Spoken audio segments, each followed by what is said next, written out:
কাহিনীর শুরুতে আমরা একটা পড়ুয়া ছেলে রাঘবানকে দেখতে পাই, যে কম্পিউটার সায়েন্সে 96% নম্বর পেয়ে গোল্ড মেডেল জেতে। সে নিজের আনন্দ ধরে রাখতে না পেরে স্কুলে এতদিন পছন্দ করা সেই মেয়েটিকে সে প্রপোজ করে। রাঘবান পুরো স্কুলে ফার্স্ট হয়েছে, এতে মেয়েটা খুশি, কিন্তু প্রপোজের কথা শুনে মেয়েটি তাকে না করে দেয় আর বলে, আমি তো আমাদের ক্লাসের র্যাম্বোকে পছন্দ করি। এটা শুনে রাঘবান বেশ অবাক হয়ে তাকে বলে, র্যাম্বো? ও তো স্কুলের সবচেয়ে বদমাইশ ছেলে, আর এবার তো কয়েকটা পেপারেও সে ফেল করেছিল। তখন মেয়েটি বলে, রাঘবান তুমি খুব ভালো, কিন্তু আমার অ্যাকচুয়ালি একটু ব্যাড বয়েজ পছন্দ হয়। এই ঘটনার পর রাঘবান লক্ষ্য করে স্কুলের বাকি মেয়েরাও র্যাম্বোকে খুব পছন্দ করে। আর এই বিষয়ে যখন তার বন্ধুর সঙ্গে ডিসকাস করে, তার বন্ধু জানায়, কি আর করা যাবে বল, কোনো ব্যাপার না, আমরা কলেজে গিয়ে মেয়ে পাবো, এখন পাইনি তো কি হয়েছে। কিন্তু রাঘবান তাকে বলে, আমরা কলেজেও মেয়ে পাবো না, আমি বুঝে গেছি মেয়ে পাওয়ার জন্য কি করতে হবে। ভালো পড়ুয়া ছেলে হওয়ার পরেও যদি মেয়ে না পাওয়া যায়, তাহলে আজ থেকে আমিও ব্যাড বয়েজের খাতায় নাম লিখালাম। ওর বন্ধুও তাকে সমর্থন করে বলে, আজ থেকে তাহলে তুই ডি রাঘবান না, মাঝখানের কয়েকটা শব্দ হাঁটিয়ে ও বসিয়ে তোর নাম হবে ড্রাগন। এরপর আমরা সরাসরি কাহিনীর 6 বছর আগের ঘটনায় দেখতে পাই। বেশ নাম করা একটা কলেজ, যেখানে সমস্ত নিউ স্টুডেন্টরা নতুন বছরে ভর্তি হতে এসেছিল। সেখানকার প্রিন্সিপাল ডি রাঘবানের ফটো দেখিয়ে তার কলেজ লাইফে ঘটে যাওয়া সমস্ত ঘটনা তাদেরকে শোনায়। রাঘবান কলেজ টাইমে তার ড্রাগন নাম নিয়ে এসেছিল। সবসময় ক্লাস বাং করা, নেশার মধ্যে ডুবে থাকা, মারামারি, এটাই ছিল তার রোজগারের কাজ। আর তার গার্লফ্রেন্ড ছিল কৃতি। সে যথেষ্ট পড়াকমে, কিন্তু একে অপরকে খুব ভালোবাসত। আর কলেজ লাইফে এক কোনায় বসে তারা যখন রোমান্সে ব্যস্ত ছিল, তার বন্ধু নিচে থেকে চেঁচিয়ে বলে, ড্রাগন তুই উপরে কি করছিস, তাড়াতাড়ি নিচে আয়, অন্য কলেজের ছেলেরা এসে আমাদের কলেজের মেয়েদের ডিস্টার্ব করছে। এটা শুনে ড্রাগন আর চুপ থাকতো কোথায়, সে একটা ফায়ার এক্সটিংগুইশার ওঠায় আর ওটা দিয়ে ওদের সঙ্গে মারামারি করতে শুরু করে দেয়। এমনিতেই কলেজে তার নাম বদনাম, আর এবার মারামারি করতে করতে প্রিন্সিপালের গাড়ি কাছে ভেঙে ফেলে, যে কারণে প্রিন্সিপাল এবার তাকে কলেজ থেকে সাসপেন্ড করে দেয়। সেটা না করার জন্য কলেজের অনেক বাচ্চারাই তার বিরোধ করে, কিন্তু প্রিন্সিপাল তাতেও রাজি হয় না। তখন কীর্তি প্রিন্সিপালকে বলে, স্যার ফাইনাল এক্সামের মাত্র 3 মাস আছে, এভাবে রাঘবানের ফিউচারটা শেষ করবেন না। এ কথা শুনে প্রিন্সিপাল বলে, একটা শর্তে আমি ওকে রাখতে পারি, পুরো বছরে রাঘবানের অ্যাটেন্ডেন্স মাত্র 2%। আগামী 3 মাসে যদি ও একদম 100% অ্যাটেন্ডেন্সের সাথে প্রত্যেকটা ক্লাস জয়েন করে, তাহলে আমি সাসপেনশন ক্যান্সেল করতে পারি। এই কথা শুনে রাঘবান বলে, স্যার এটা তো কোনোদিন সম্ভব না, তার থেকে ভালো এই যে থাকলো তোমার আইডেন্টি কার্ড, আর এই আমি চললাম। এটুকু শুনিয়ে প্রিন্সিপাল সমস্ত স্টুডেন্টদের বলে, দেখো আমাদের কলেজে আড্ডা মারো, কোনো অসুবিধা নেই, মেয়েদের সঙ্গে প্রেম করো, তাতেও কোনো অসুবিধা নেই, কিন্তু আমি চাইবো তোমরা কেউ যেন রাঘবানের মতো হওয়ার চেষ্টা করো না। এই বলে প্রিন্সিপাল যখন সেখান থেকে চলে যাচ্ছিল, নিউ স্টুডেন্টদের মধ্যে একটা ছেলে উঠে বলে, স্যার আমরা কি জানতে পারি ড্রাগন এখন কি করছে? প্রিন্সিপাল রেগে বলে, তোমার কি মনে হয় এরকম একটা ছেলে লাখ লাখ টাকা ইনকাম করছে? সিন চেঞ্জ হয়, আর এবার আমরা রাঘবানের বর্তমান অবস্থা দেখতে পারি, যেখানে রাঘবান তার জবে যাওয়ার জন্য রেডি হচ্ছে। তাড়াতাড়ি করে মায়ের হাতের খাবার খেয়ে সে বেরিয়ে পড়ে তার কাজে। রাঘবান তার ফ্যামিলিকে এটাই বলেছে যে সে একটা 18,000 টাকার জব করে, কিন্তু বাড়ি থেকে বেরিয়ে রাঘবান যায় তার বন্ধুদের রুমে। সেখানে আরও তার 5-6টা বন্ধু ছিল, তারা সবাই চাকরি করত। সকাল হতেই সবাই রেডি হয়ে তাদের নিজেদের কাজে বেরিয়ে যেত। পুরোটা দিন রাঘবান সিগারেট খেত, বিগ বস দেখত আর টিকটক ভিডিও বানাতো। মাসের শেষে প্রত্যেকটা বন্ধু যখন স্যালারি পেত, তাদের সবার কাছ থেকে অল্প অল্প টাকা ধার নিয়ে টোটাল 18,000 টাকা বানিয়ে তার বাবার হাতে তুলে দিত। এখানেই শেষ না, টাকা দেওয়ার পরেও রাঘবানের চালু থাকতো নাটক। বাবাকে বলতো, বাবা তোমরা তো জানোই আমি তোমাদের নামে একটা ইন্স্যুরেন্স করেছি, আর ওর জন্য প্রত্যেক মাসে মাসে 8,000 টাকা দিতে হয়। ওর বাবা বলে, হ্যাঁ সেটা তো ভালো কথা, তাহলে 8,000 টাকা নেই এখান থেকে। রাঘবান আবার বলে, বাবা তোমরা তো জানোই আমার জবের স্যালারি এখন কম আছে, আর সেটারই প্রমোশনের জন্য আমি একটা অনলাইন কোর্স জয়েন করেছি, সেটার জন্যও 6,000 টাকা লাগে মাসে। এভাবেই কোনো না কোনো বাহানা দিয়ে তার বাবার হাত থেকে পুরো টাকাটাই আবার নিয়ে। বাবা রাঘবানকে প্রচন্ড ভালোবাসে, সে তার পুরো জীবনের কামাই শেষ করে ছেলেকে পড়িয়েছে। তার একটা আশা, যে বড় কলেজে সে তাকে ভর্তি করিয়েছিল সেই কলেজের ডিগ্রি তার ঘরের দেওয়ালে টানাবে। কিন্তু রাঘবান তো সে কলেজ কোনোদিন পাশই করেনি, সে ব্যাপারেও তার ফ্যামিলিকে উল্টোপাল্টা বুঝিয়ে রেখেছে। এত কিছুর পরেও তার ছেলের প্রতি তার বাবা এতটাই গর্বিত। তার বাবা তাকে বলে, তুই আমাদের কথা কত ভাবিস, তোর সব স্যালারি তো এতেই শেষ হয়ে গেল, তোর অফিসে যাওয়ার জন্য তো বাইকের তেলের দরকার, তুই এক কাজ কর, আমি কিছু টাকা গুছিয়েছিলাম, সেখান থেকে 4,000 টাকা রাখ তুই। রাঘবান এক বিন্দুও না ভেবে হাত পেতে নির্লজ্জের মতো সেই 4,000 টাকাও নিয়ে, আর শুধু এটুকু না, তার লাইফের খরচার জন্য তার গার্লফ্রেন্ডের কাছ থেকে টাকা নেওয়া, এমনকি তার পান করা সিগারেটও তাকে দিয়ে অর্ডার দেওয়া। এইভাবেই চলছিল তার জীবন। এমন একদিন কৃতি কল করে তাকে সন্ধ্যাবেলায় বাইরে দেখা করতে বলে। রাঘবান তার সঙ্গে দেখা করে একটা কফি শপে। সেখানে কৃতি তাকে বলে, আজও আমার বাবা আরেকটা ছেলেকে নিয়ে এসেছিল আমার বিয়ে দেওয়ার জন্য। রাঘবান হাসতে হাসতে বলে, তুই এটাকেও রিজেক্ট করে দিলি? কি বলে রিজেক্ট করলি বল না? নিশ্চয়ই ওর স্যালারি ভালো না, নিশ্চয়ই ভালো কাজ করে না, কিংবা ভালো দেখতে না, কি বাহানা দিলি বল না? কিন্তু কৃতি বলে ওই ইউনিভার্সিটির প্রফেসর, আর দেখতেও যথেষ্ট হ্যান্ডসাম, স্যালারি ওর 1,20,000। না করার মতো কোনো বাহানাই আমি পাইনি। তাই আমি বলেছি পরে ভেবে বলবো। এই কথা শুনে রাঘবানের মুখ এবার শুকিয়ে যায়। সে বলে ভেবে বলবি মানে? তুই আমাকে ছেড়ে দিচ্ছিস? 1,20,000 টাকার স্যালারি পেয়ে তুই এখন আমাকে ছেড়ে দিবি? কলেজ টাইমের কথা মনে কর, আমি তোকে প্রপোজ করিনি। তুই নিজে এসে আমার কাছে বলেছিলিস তুই আমাকে পছন্দ করিস, আর এখন তুই আমাকে এভাবে মাঝ রাস্তায় ছেড়ে যাবি? কীর্তি তাকে বলে দেখো রাঘবান, কলেজে আমিও তোমাকে প্রচণ্ড ভালোবাসতাম, কিন্তু এখন আমি বুঝতে শিখেছি জীবনে বাঁচতে গেলে কি দরকার। তুমি যেভাবে কয়েকটা বছর তোমার লাইফে স্পেন্ড করছো, এভাবে আমি কেন? কোনো মেয়েই তোমার সঙ্গে রিলেশনে যাবে না। এই কথা বলে কৃতি তাকে পুরোপুরিভাবে ছেড়ে চলে যায়। কিছুদিনের মধ্যে কৃতির ওই ছেলের সঙ্গে বিয়ে হয়ে যায়।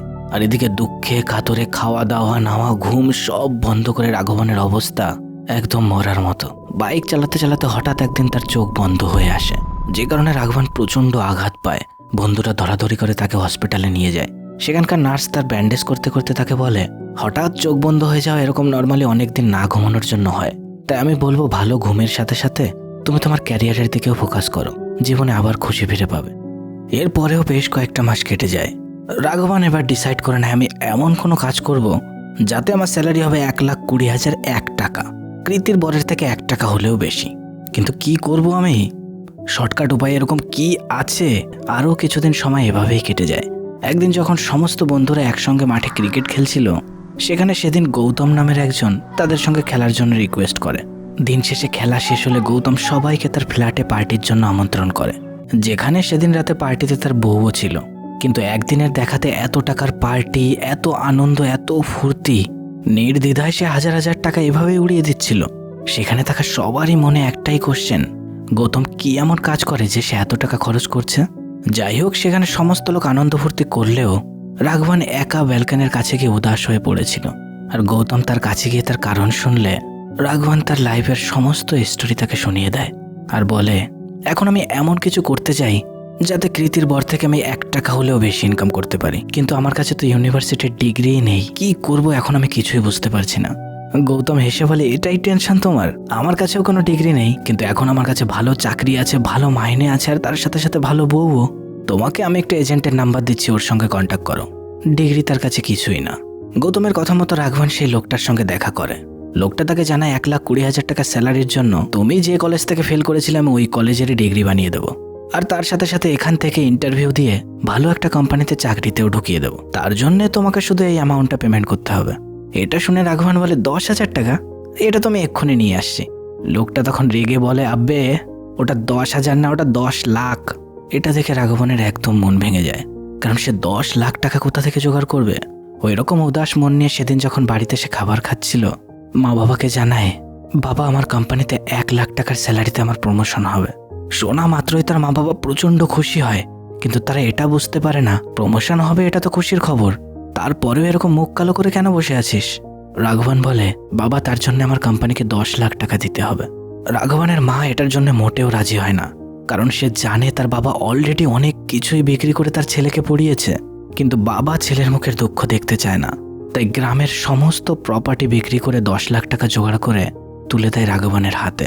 রাঘবান ওই টাকা নিয়ে পৌঁছায় সেই এজেন্টের কাছে, আর লোকটা কথা মতো কিছুদিনের মধ্যে সেই কলেজের একটা ডিগ্রি বানিয়ে দেয়, আর সেটারই মাধ্যমে একটা ফেক প্রোফাইল বানিয়ে তাকে 3 মাসের ট্রেনিং দেয় একটা কোম্পানিতে ঢোকানোর জন্য।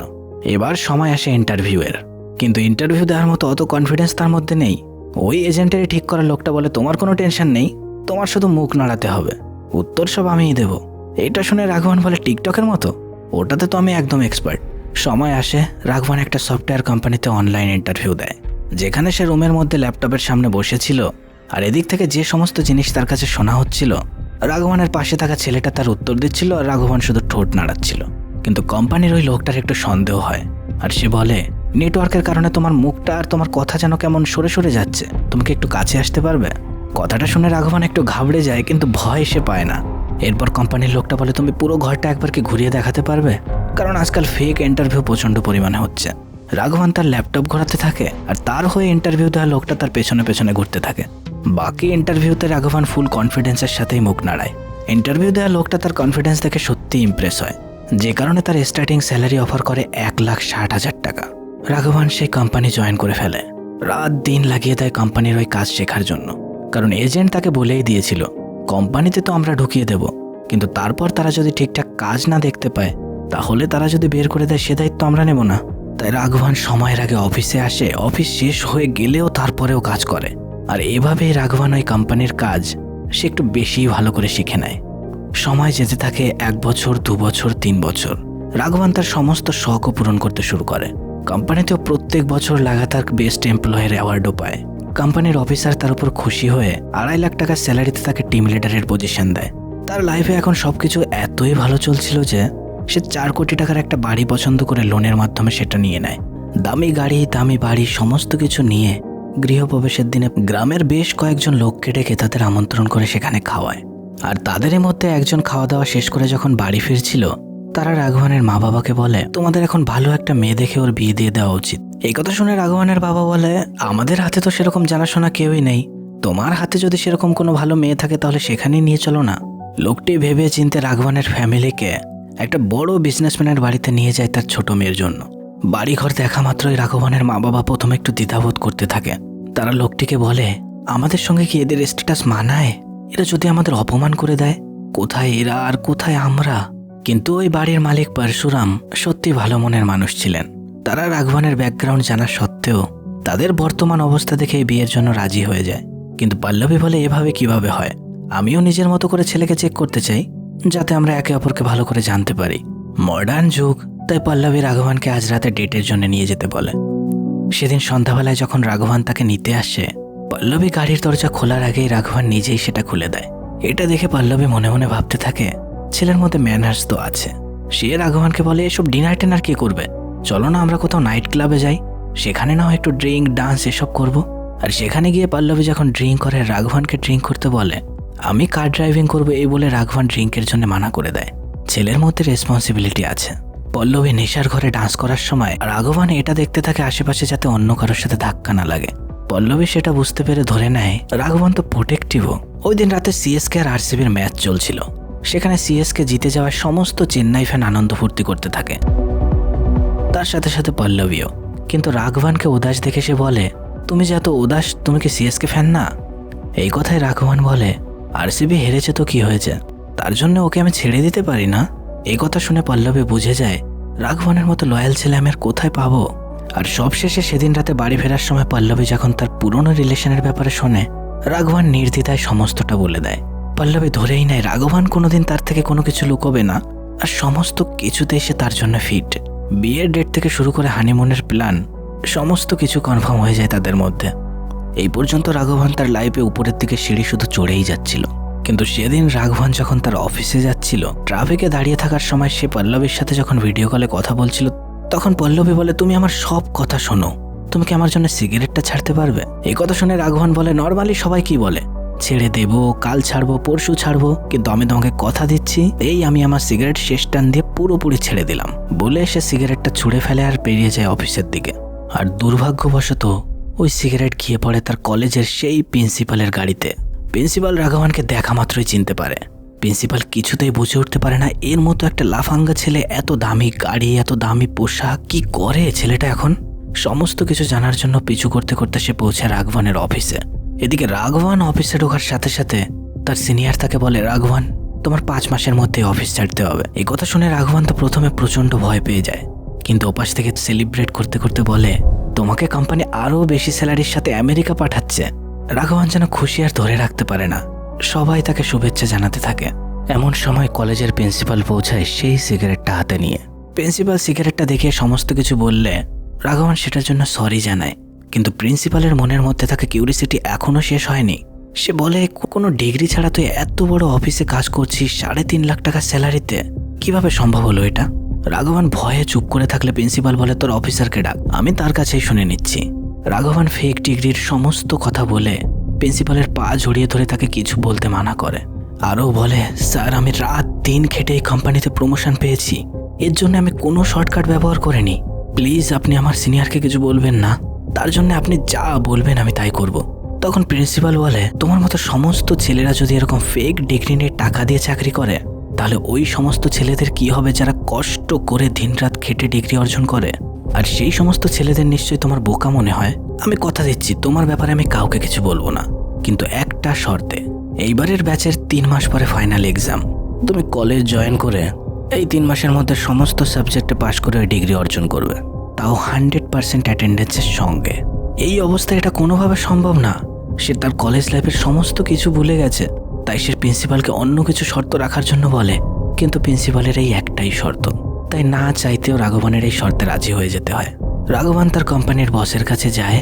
সামনে তার বড় প্রমোশন, তার উপর তার বিয়ে, তাই 3 মাসের জন্য ওয়ার্ক ফ্রম হোম করার জন্য সে স্যারের কাছে রিকোয়েস্ট করে। রাঘবান তার কোম্পানির বেস্ট এমপ্লয়, সে তার কথা কিভাবে ফেলবে, তাই সেও তার কথায় রাজি হয়ে যায়। এবার শ্বশুর বাড়ি নিজের বাড়ি সবার কাছে এই মিথ্যে কথা বলে, ট্রেনিংয়ের জন্য আমি মুম্বাই যাচ্ছি 3 মাসের জন্য। 2 জায়গা থেকে এভাবে মিথ্যে কথা বলে সে বেডিং নিয়ে পৌঁছায় সেই তার পুরনো কলেজে। কলেজে ঢোকা মাত্রই রাঘবান বেশ অবাক হয়, কারণ কলেজের সবাই তাকে ড্রাগের নামে চেনে। এরা কলেজের নতুন ছেলে, আর এদের থেকেও রাঘবান 6 বছরের সিনিয়র, তাই এদেরকে চেনার কোনো প্রশ্নই আসে না। তাহলে এরা সবাই আমাকে কিভাবে চেনে? প্রিন্সিপাল বলে, প্রত্যেকবার ফ্রেশার যখন আসে আমি সবাইকে একটা ফেলিয়ার স্টুডেন্টের উদাহরণ দিই, আর সেটা হলো তুমি, আর এই জন্যই সবাই তোমাকে ওই নামে চেনে। এরপর রাঘবানকে যখন ক্লাসরুমে নিয়ে যায়, ক্লাসের ব্যাক বেঞ্চে বসে সেখানেও বেশ অবাক হয়, কারণ এই ক্লাসরুমে বসে সে কোনোদিনও তার নিজের নাম লেখেনি। কিন্তু সেখানে একটা জায়গায় ড্রাগন লেখা দেখে সে পরে জানতে পারে এই বছরেও এমন একজন স্টুডেন্ট আছে যে রাঘবানের বিরাট বড় ফ্যান, আর সে নিজেকে ছোটা ড্রাগন বলে। সে তো রাঘবানকে দেখে এতটা খুশি হয় যে রাঘবানকে সে প্রভু বলে ডাকতে শুরু করে দেয়। রাঘবানের অফিস, ওদিকে তার ফিয়ন্সের কল, আর এদিকে কলেজের এই বাচ্চারা, এই সমস্ত কিছুতে রাঘবানের এবার মাথা খারাপ হতে শুরু করে। তাই সে আবারও তার সেই পুরনো এজেন্টের কাছে কল করে, আর তাকে এই সমস্ত সমস্যার কথা বলে এক্সাম পাশ করার জন্য কোনো এক জোগাড় লাগাতে বলে। কিন্তু এজেন্ট তাকে বলে, দেখ ভাই, 1-2 পেপার হলেও কোনো একটা কথা ছিল, কিন্তু 48টা পেপার করা তো অসম্ভব, কিন্তু একটা উপায় আছে, তুই করতে পারিস। রাঘবান খুশি হয়ে বলে, কি সেটা? ওপাশ থেকে এজেন্ট তাকে বলে, মন দিয়ে পড়াশোনা কর, এছাড়া তো আমি আর কোনো রাস্তা তোর সামনে দেখতে পারছি না। 1 সপ্তাহ হতেই ওই কলেজের একটা লেকচারার রিটায়ার্ড হয়ে যায়, আর তার জায়গায় নতুন লেকচারার আসে, রাঘবানের সেই গার্লফ্রেন্ড কৃতি। কৃতিও এটা স্বপ্নেও ভাবতে পারেনি তার এই ক্লাসে ব্যাক বেঞ্চের নিচে বসে রাঘবান তার ফিয়ন্সের সঙ্গে এদিকে ফোনের মধ্যে থেকে চুমু খেলছিল। কীর্তি রাঘবানকে দেখে যতটা না অবাক হয়, রাঘবান কীর্তিকে দেখে তার থেকে 10 গুণ বেশি রেগে যায়। মনে পড়ে যায় তার পুরনো সমস্ত স্মৃতি। ক্লাস শেষে কৃতি তার সঙ্গে কথা বলার চেষ্টা করে, কিন্তু রাঘবান তার সঙ্গে একটা কথাও বলতে চায় না। সে সরাসরি প্রিন্সিপাল রুমে যায় আর বলে, আপনি ইচ্ছা করে কীর্তিকে এখানে এনেছেন, এটা জানা সত্ত্বেও যে ও আমার গার্লফ্রেন্ড ছিল। প্রিন্সিপাল বলে, কে কীর্তির কথা বলছো? ও নিজের দমে পড়াশোনা করে এখানে চাকরি পেয়েছে, আর তাছাড়া আমার অতটাও সময় নেই যে তোমার ব্যাকগ্রাউন্ড ঘেটে তোমার এক্সকে আমি এখানে চাকরি দেব। তোমার জন্য আমি ওকে কলেজ থেকে বের করতে পারবো না। এখন তুমি যদি ওর জন্য চাও কলেজ ছেড়ে দিতে তো দিতে পারো, কিন্তু তার বদলে কি হবে তুমি তো সেটা জানোই। তোমার কোম্পানির বস আর তোমার শ্বশুরকে বলার সমস্ত দায়িত্ব আমিই নেব।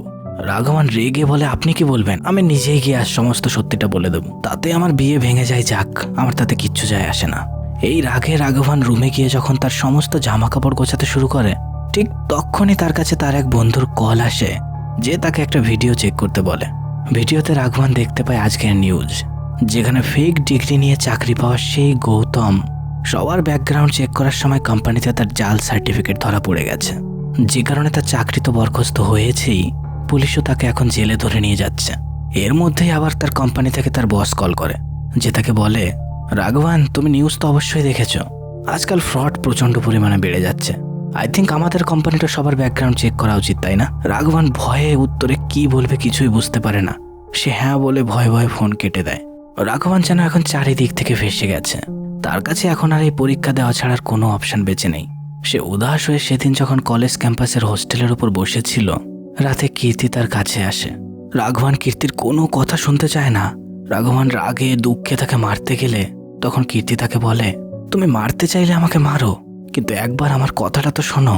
সেই দিনের পর থেকে আমি বিয়ে তো ঠিকই করিনি, কিন্তু ভালোভাবে আমি কতটা বছর সংসার করতে পারিনি তার ঠিক নেই। ওদিকে আমার জন্য একটা ভালো মানুষের সংসার ভাঙুক সেটাও আমি চাইছিলাম না, আর ভেতর থেকে আমার এই গিল্টও আমাকে চেপে মারছিল যে আমি তোমার সাথে কতটা খারাপ করেছি, আর সেই দুঃখ আজও আমার মধ্যে চেপে বসে আছে। তাই আমি চাই তুমি ভালোভাবে পড়াশোনা করে এই কলেজ থেকে একটা ডিগ্রি নাও, আর তারপর তোমার নিজের পছন্দের একটা মেয়েকে বিয়ে করে যদি শান্তিতে থাকো, তাহলে হয়তো আমার নিজের মধ্যে দুঃখ একটু কমে যাবে। পড়াশোনায় এক্সট্রা ক্লাস ডিগ্রির জন্য আমি তোমাকে সাহায্য করব, রাঘবানের কাছে এছাড়া এখন অপশানও নেই। তার পুরো ফোকাস এবার পড়াশোনার ভেতরে ঢুকিয়ে দেয়। 100% ক্লাস অ্যাটেন্ডেন্স, এক্সট্রা ক্লাস কৃতির সঙ্গে আরও নিজে থেকে সে রাত দিন পড়াশোনা করতে থাকে। আর এর মধ্যে সেই কলেজ দিনের মতো অন্য কলেজের ছাত্ররা এসে যখন কৃতি ম্যাডামের উপর টিটকিরি মারে, রাঘবান সবার সঙ্গে ভিড়ে যায় সেই কলেজ লাইফের মতো ফায়ার এক্সটিংগুইশ দিয়ে মারামারি করতে করতে। ছোটা ড্রাগন এতক্ষণ ভাবছিল তার প্রভু হয়তো তার জন্য মারামারি করছে, কিন্তু এখান থেকে সে জানতে পারে কৃতি তার পুরনো দিনের এক্স ছিল। তাই রাঘবান তাকে বুঝিয়ে বলে, দেখ কলেজ টাইমে আমরা একে অপরকে প্রচন্ড ভালোবাসতাম। কীর্তি আজ আমার সাথে নেই, তার কারণ বলতে গেলে আজ আমি। কাশ সেই সময় আমি আমার পেপার ক্লিয়ার করে নিতাম, তাহলে হয়তো কৃতি আজও আমার সাথে থাকতো। তাই তোকে আমি জ্ঞান দিচ্ছি না, আমি আমার নিজের লাইফের এক্সপিরিয়েন্স থেকে বলছি। তুই যে আমার মতো হওয়ার চেষ্টা করছিস, ওসব ছাড় আর এই ডিগ্রিটা নেওয়ার চেষ্টা কর। ছোটা ড্রাগন এতদিন প্রভুর সমস্ত কিছু ফলো করে এসছে, তাই সে তার এই কথাও ফেলতে পারে না। সেও শুরু করে দেয় তার প্রভুর সঙ্গে পড়াশোনা। ধীরে ধীরে রাঘবান অনেকগুলো পেপার ক্লিয়ার করে ফেলে। আর যেদিন তার লাস্ট পেপার বাকি ছিল, সেদিন রাতে কৃতি তার কাছে কেক নিয়ে আসে, কারণ ওই দিন রাঘবানের বার্থডে ছিল। ঠিক কেক কাটার সময় ওদিক থেকে কল আসে পল্লবীর। সবাইকে চুপ করতে বলে রাঘবান ওকে ফোনটা লাউডে দিতে বলে। পল্লবী ওপাশ থেকে বলে, আমি বুঝতে পারছি তুমি যতদিন থেকে মুম্বাই গেছো কেন আমার প্রতি যেন অ্যাটেনশন তোমার কমে যাচ্ছে। আর আজ আমি তোমাকে সারপ্রাইজ দিতে চাই। তোমার বার্থডে উইশ আমি তোমার সামনে এসেই করব। তুমি তাড়াতাড়ি করে মুম্বাই এয়ারপোর্টে আসো, আমি ওইখানেই দাঁড়িয়ে আছি। এটা শুনে রাঘবানের মাথায় যেন বাজ পড়ে তক্ষণে। কি করবে সে কিছুই বুঝতে পারে না। সকালে তার পরীক্ষা। তা রাঘবান তাকে আরও একটা মিথ্যে কথা বলে, আরে পাগলি, আমি তো চেন্নাই এসেছিলাম তোকে সারপ্রাইজ করার জন্য, আর তুই মুম্বাই চলে গেছিস। তুমি এখন এক কাজ করো, ওইখানেই কোথাও হোটেল নিয়ে থাকো, কাল আমরা দেখা করব। এই কথা শুনে পল্লবী দৌড়ে কাউন্টারের কাছে গিয়ে বলে, চেন্নাইয়ের জন্য কি তাড়াতাড়ি কোনো ফ্লাইট আছে? আর কাউন্টার থেকেও বলে দেয়, হ্যাঁ একটা টিকিট এখনো বেঁচে আছে, আর কিছুক্ষণের মধ্যে একটা চেন্নাইয়ের ফ্লাইটও টেক অফ করবে। এটা শুনে রাঘবানের মাথায় যেন আরও একবার বাজ পড়ে। সে যাতে মিথ্যাবাদী প্রমাণ না হয় আর নিজের বিয়ে বাঁচানোর জন্য কৃতির গাড়ি নিয়ে ছোটে এবার এয়ারপোর্টের দিকে। মুম্বাই থেকে পুরো রাত ড্রাইভিং করে সে চেন্নাইয়ের দিকে যাওয়ার জন্য রওনা হয়। সাথে নিয়ে নেয় সে ছোটা ড্রাগনকে, কারণ সকালে এক্সাম। তাই ড্রাগনকে পড়া চালু রাখতে বলে, যাতে সেগুলো সে শুনে শুনে মুখস্থ করতে পারে। 3 ঘন্টা ড্রাইভ করে সে চেন্নাই এয়ারপোর্টে গিয়ে পল্লবীর সঙ্গে দেখা করে। কিন্তু পল্লবী তাকে এই অবস্থায় দেখে কিছু একটা সন্দেহ করে তাকে বলে, তুমি যেদিন থেকে ট্রেনিংয়ে গেছো সেদিন থেকেই কেমন যেন আমার কাছ থেকে কিছু একটা লুকোচ্ছ। আমি যখন আমেরিকাতে ছিলাম সেখানে আমার একটা বয়ফ্রেন্ড ছিল, তার সাথে আমি ব্রেকআপ এই জন্যই করেছিলাম কারণ সে কথায় কথায় সমস্ত সময় আমাকে মিথ্যে কথা বলতো। রাঘবান, আমি চাই না তুমিও আমার সাথে সেরকম করো। তুমি কি আমার দিব্যি কেটে বলতে পারবে তুমি কোনো মিথ্যে কথা বলছো না? রাঘবান তাকে বিশ্বাস করানোর জন্য তার কসম খেয়ে বলে, আমি কোনো রকম মিথ্যে কথা বলছি না তোমার সঙ্গে। পল্লবীর সঙ্গে দেখা করে সে তাড়াতাড়ি আবারও রওনা হয় কলেজের দিকে। সে 1 মাস পড়াশোনা করার জন্য ঠিকঠাক করে ঘুমোয়নি, আর তার উপর আজকের পুরো রাত সে ড্রাইভিং করে সকালবেলা পৌঁছায় কলেজে। কীর্তি তার জন্য সমস্ত কিছু প্রস্তুত করে রেখেছিল। কীর্তির কাছ থেকে এক্সামের সমস্ত কিছু নিয়ে তাকে থ্যাংক ইউ বলে সে পরীক্ষার হলের দিকে ছোটে। পরীক্ষায় রাঘবানের সমস্ত কিছু ঠিকঠাকই ছিল, সে বেশ ভালোই পরীক্ষা দিচ্ছিল। কিন্তু একটা সময় সে চোখের সামনে কেমন যেন অন্ধকার দেখতে শুরু করে। পুরোনো দিনের সেই নার্সের কথা মনে পড়ে যায় তার। না ঘুমের জন্য শরীরের মধ্যে ক্লান্তি থাকলে অটোমেটিক মাঝে মাঝে চোখ বন্ধ হয়ে আসে। আর এরকম যদি তোমার সাথে নেক্সট টাইম কখনো হয়, চেষ্টা করবে 10 মিনিট চোখ বন্ধ করে রাখার, তাহলে কিছু সময়ের জন্য হলেও শরীরে রিল্যাক্স ফিল করতে পারবে। এক্সামের এখনও আছে 90 মিনিট, তাই রাঘবান তার পুরো শরীরকে রিল্যাক্স করার জন্য চোখটা বন্ধ করে। আর যখন তার চোখ খুলে সে দেখতে পায় তার হাতে আর 10 মিনিটই বেঁচে আছে। ক্লান্তির কারণে পুরো সময়টাই রাঘবান ঘুমিয়ে কাটিয়েছে। 10 মিনিটের মধ্যে সে কি করবে কিছুই বুঝতে পারছে না। দেখতে দেখতে এই 10টা মিনিটও কেটে যায়। একরকম তার হাত থেকেই কেড়ে নেয় পরীক্ষার পেপার। যেহেতু রাঘবানের 3 মাস কমপ্লিট হয়ে গিয়েছিল, তাই আবারও ফিরে আসে সে তার অফিসে। এতদিন রাঘবান অফিসে না থাকায় রাঘবানের ব্যাকগ্রাউন্ড চেক করা হয়নি, বাকি সবারই করা হয়ে গেছে। তাই রাঘবানেরও ডিগ্রি ঠিকঠাক কিনা সেটা জানার জন্য তার কাছ থেকে কলেজের নাম শুনে বস যখন সেই কলেজে ফোন করে, কীর্তি তখনই রেজাল্ট চেক করে জানতে পারে রাঘবান তার ফাইনাল পেপারেও পাশ করেছে। প্রিন্সিপাল বেশ গর্বের সাথেই বলে, হ্যাঁ রাঘবান আমার কলেজ থেকেই ডিগ্রি নিয়েছে। রাঘবের লাইফে যেন সমস্ত কিছু ঠিক হয়ে গেছিল। আর একদিন বাদেই রাঘবানের বিয়ে। কিন্তু ছোটাটা এখন তাড়াহুড়ো করে কোথাও যাচ্ছে দেখে রাঘবান তাকে বলে, কিরে কাল আমার বিয়ে আর তুই এখন কোথায় যাচ্ছিস? ছোট ড্রাগন বলে, তোমার হয়তো মনে আছে আমাদের ক্লাসে একটা পড়াকু ছেলে ছিল, ও একটা সাবজেক্টে ফেল করে যাওয়ায় ও নিজের হাত কেটে জীবন শেষ করতে গেছিল। ও এখন হসপিটালে ভর্তি আছে, আমি সেখানেই যাচ্ছি। রাঘবান বলে, দাঁড়া, একা যেতে হবে না, আমি তোকে নিয়ে যাচ্ছি। হসপিটাল থেকে ততক্ষণে ওই ছেলে তার হস্টেল রুমে চলে এসেছিল। এখানে এসে রাঘবান জানতে পারে ছেলেটা খুব গরিব ঘরের, আর তার ছোটবেলা থেকে স্বপ্ন গুগলে কাজ করার, যেটা হয়েও যেত যদি কিনা এই পরীক্ষায় সে পাশ করত। দু বন্ধুই তাকে বুঝিয়ে বলে, আরে পাগল, তুই এর জন্য নিজের জীবন শেষ করতে গিয়েছিলি, এবার হয়নি সামনের বছর দিয়ে দিস। তখন ওই ছেলেটা তাদের বুঝিয়ে বলে সেটা কখনোই সম্ভব না, কারণ এই পজিশনে চাকরি পাওয়ার জন্য একটা অ্যাটেম্পটই নেওয়া যায়। আর তাছাড়া এক্সাম পেপার আমি চেক করেছি, যেটার প্রথম পেজ ছাড়া পরের কোনো পেজই আমার না। রাঘবান সে কপি দেখা মাত্রই বেশ অবাক হয়, কারণ ওই দিন এক্সাম হলে সে ঘুমিয়ে পড়ায় একটা পেপারে পাশ করিয়ে দেওয়ার জন্য হেল্প চেয়েছিল, আর ওই দালালও জোগাড় লাগিয়ে তার পেপার চেঞ্জ করে দেয়, আর কর্বি কর সেই পেপার চেঞ্জ করে এই ছেলের পেপারের সঙ্গে। রাঘবান সমস্ত কিছু বুঝতে পেরে ভেতরে ভেতর প্রচণ্ড দুঃখ পায়, কিন্তু ছেলেটিকে কিছুই সে বলতে পারে না। রাত পার হয়, সময় কাটে, পরের দিন বিয়ের মণ্ডপে বসে তার সমস্ত বিয়ের কর্মকাণ্ড যখন প্রায় শেষ হবে, সে মণ্ডপ থেকে উঠে প্রিন্সিপালের সামনে গিয়ে বলে, স্যার, এতদিনে আমি যত ভুল করেছি তার জন্য আমি আপনার কাছে আজ ক্ষমা চাইব না, কিন্তু আমার দোষ প্লিজ ওই ছেলেটিকে দেবেন না। তার সমস্ত ফ্রডের কথা বিয়ের মণ্ডপে সবার সামনে সে খুলে বলে। আর সেখান থেকে বেরিয়ে সে পুলিশ স্টেশনে গিয়ে নিজেকে স্যারেন্ডার করে, যে কারণে চাকরির সাথে সাথে ইএমআইতে নেওয়া গাড়ি, লোনে নেওয়া বাড়ি সমস্ত কিছু চলে যায়। আর শ্বশুর বাড়িতেও আসল সত্যিটা জানার পর তার সঙ্গে বিয়েও ভেঙে দেয়। কিন্তু এই সমস্ত কিছুর পরিবর্তে একটা গরিব ছেলের ছোটবেলার স্বপ্ন পূরণ হয়। ভেঙ্কট ইয়ানি সেই পড়াকু ছেলে ফাইনালি গুগল কোম্পানিতে চাকরি পেয়ে যায়। রাঘবান জেল থেকে বাইরে বেরিয়ে দেখতে পায় তার বাবা হাসি মুখে তাকে সেখান থেকে নিতে এসছে। সে ঘরে ফিরে বাবাকে জড়িয়ে ধরে হাউমাউ করে কেঁদে ফেলে, কারণ একমাত্র বাবাই ছিল যে নির্দ্বিধায় তার পেছনে সমস্ত সময় খরচ করেছে, তার উপর কোনোদিন অবিশ্বাস করেনি, সন্দেহ করেনি, সমস্ত সময় তাকে সাপোর্ট করেছে। তার বাবা তার কান্না থামিয়ে বলে, আমি জানি তুই মিথ্যে কথা বলেছিস, অনেক ভুল ডিসিশন নিয়েছিস নিজের লাইফে, কিন্তু তারপরেও আমি তোর উপর গর্বিত। কি কারণে জানিস? কারণ তুই এই সমস্ত রিস্ক নিজের জন্য নিয়েছিলিস। শেষমেশ তুই একটা গরিব ছেলের স্বপ্ন ভাঙিসনি, আর তার জন্য নিজের সমস্ত সত্যিটা সবার সামনে বলে তুই সত্যিই আমাকে প্রাউড ফিল করিয়েছিস। আমার ছেলে মিথ্যেবাদী হতে পারে, কিন্তু তার মধ্যে মানুষত্ব বোধ আছে। এরপরেও বেশ কিছুদিন সময় কেটে যায়। আমরা কলেজের সেই প্রিন্সিপালকে দেখতে পাই যে অনলাইন খাবার অর্ডার করে, আর সেটা নেওয়ার জন্য যখন সে ঘরের দরজা খুলে বাইরে রাঘবানকে দেখতে পায় ফুড ডেলিভারি করতে। কিন্তু প্রিন্সিপাল তার উপর আজ রেগে নেই। রাঘবান যে একটা সৎ ছেলে সেটা সে সেদিন তার নিজের চোখেই দেখেছে। রাঘবান বলে, স্যার, আমি ফুড ডেলিভারির সাথে সাথে ইঞ্জিনিয়ারিং এর জন্য আবার পড়ছি। এই কথা শুনে প্রিন্সিপাল ছেলেটির জন্য আরও খুশি হয়, কারণ সে জানে রাঘব মেহনতি ছেলে, সাকসেস তার হাতে একদিন অবশ্যই ধরা দেবে। এরকমই একদিন দিন শেষে ফুড ডেলিভারি করে যখন রাঘবান ঘরে ফেরে, সেখানে তার ঘরে কলেজের প্রিন্সিপালকে দেখতে পায়। ওনাকে দেখা মাত্রই রাঘবানের মুখটা যেন শুকিয়ে পড়ে, কারণ সে ভাবতে শুরু করে আবার হয়তো তার লাইফে কোনো ঝড় আসতে শুরু করেছে। কিন্তু সে জানতে পারে প্রিন্সিপাল এখানে এসছে তার মেয়ের হাত নিয়ে। তার মেয়ে বিয়ের যোগ্য হয়েছে, আর তাকে বিয়ে দেওয়ার জন্য সৎ ভরসাযোগ্য ছেলে তার চোখে একজনই। এই কথা শুনে রাঘবান মোটে বিশ্বাসই করতে চায় না, কারণ তার মেয়ে কি তাকে পছন্দ করবে? এই কথা শুনে প্রিন্সিপাল বলে, আমার মেয়ে তোমাকে আগেই পছন্দ করেছে।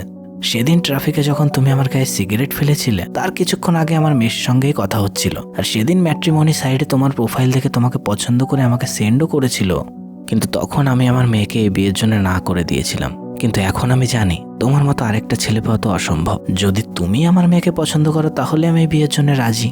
একথা বলতেই সে ঘরে যখন প্রিন্সিপালের মেয়ে ঢোকে, ওকে দেখা মাত্রই রাঘবানের মুখে যেন সমস্ত কথা বন্ধ হয়ে যায়। সেই লেডি ডক্টর সেদিন যে তার ট্রিটমেন্ট করেছিল, আর এখানেই এই কাহিনীর পুরোপুরি শেষ হয়। মুভিটা আমি প্রথম যখন দেখেছিলাম, আমি সত্যি বলছি মুভিটা আমার দারুণ লেগেছিল। মুভির কাহিনীটা তো সত্যি দারুণ, আর তার সাথে সাথে আমার সব থেকে যেটা এই মুভিতে ভালো লাগে সেটা হলো রাঘবানের বাবা। বিশেষ করে ওই সিনটা, রাঘবান তার সারাটা জীবন ভুল করার পরেও তার বাবা আনন্দের সাথে যে তার ছেলেকে পিক আপ করতে যায়, সিনটা সত্যিই কাঁদায়। কারণ এমন এক বাবা যে তার ছেলেকে সমস্ত সময় সাপোর্ট করে এসছে, আর এই ভালোবাসায় শেষমেশ রাঘবানকে একটা বড় ভুল করতে বাধা দেয়। তাই আমি বলবো রাঘবান একদম শেষে যে ডিসিশন নিয়েছিল সেটা সে নিতে পেরেছিল তার বাবার দেওয়া শিক্ষারই কারণে। আর তোমার মতামত তুমি কমেন্টে জানিও। তো দেখা হবে আবার পরের এক্সপ্লেনেশনে। টাটা।